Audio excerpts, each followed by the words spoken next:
So let's start with a little bit of history about the human as we know him now. The first modern humans emerged around 200,000 years ago. After foraging for a long time, people started to settle down and build villages about 10,000 years ago. After wars and natural disasters, cities were destroyed and built up again, and eventually metropolises started to rise. But after all this time, one thing never changed: the social psychology of the human mind. We are going to tell you about some concepts within the social psychology. Enjoy!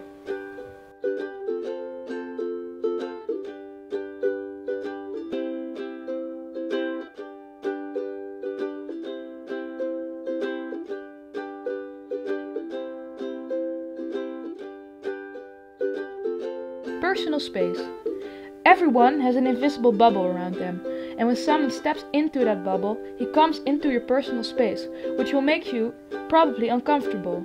The size of your bubble depends on the person you're with.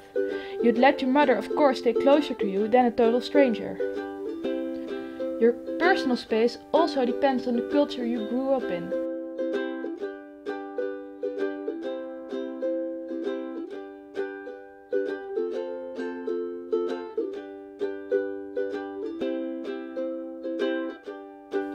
Bystander effect. The bystander effect means that you wouldn't help someone in trouble when there is a large crowd around you, though you probably think you would. When you're alone or with a small amount of people, you're way more likely to help someone in need than when you're with a lot of people. This is mostly because you don't want to fall out of the group, which are the other people, or because you think someone will probably help them.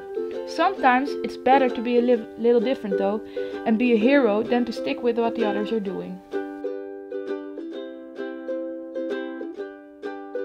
Social proof. The concept of social proof shows that it's more likely that you will do something when you know other people have done it. Most people would rather buy a book with a sticker on it that says over 3 million copies sold than a book that doesn't have such sticker, even if both books share exactly the same content. This concept is used a lot by marketeers because success sells. Ingroup-outgroup.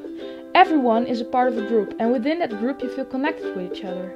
You feel mostly positive about your in-group, and you notice differences between the group members.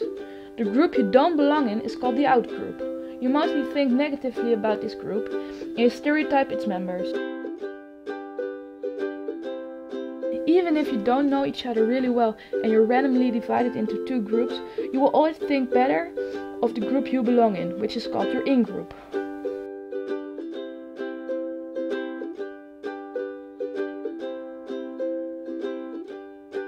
Conformity.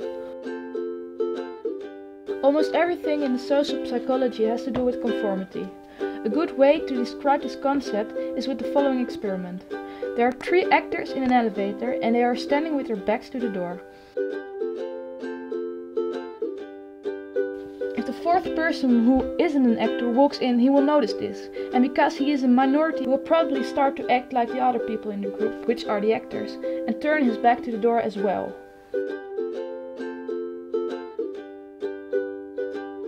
Okay, so finally we want to do a little experiment with you. The only thing you have to do is to close your eyes and count to 10. But don't worry, we're not gonna hurt you or jump scare you. Okay, go ahead.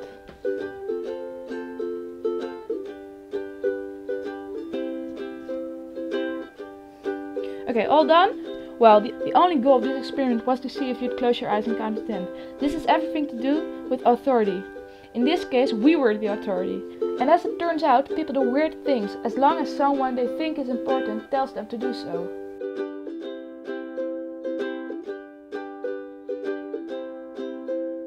We'd love to hear if you closed your eyes and counted to 10, because it really helps us out a lot. So if you did, please leave a like or comment down below.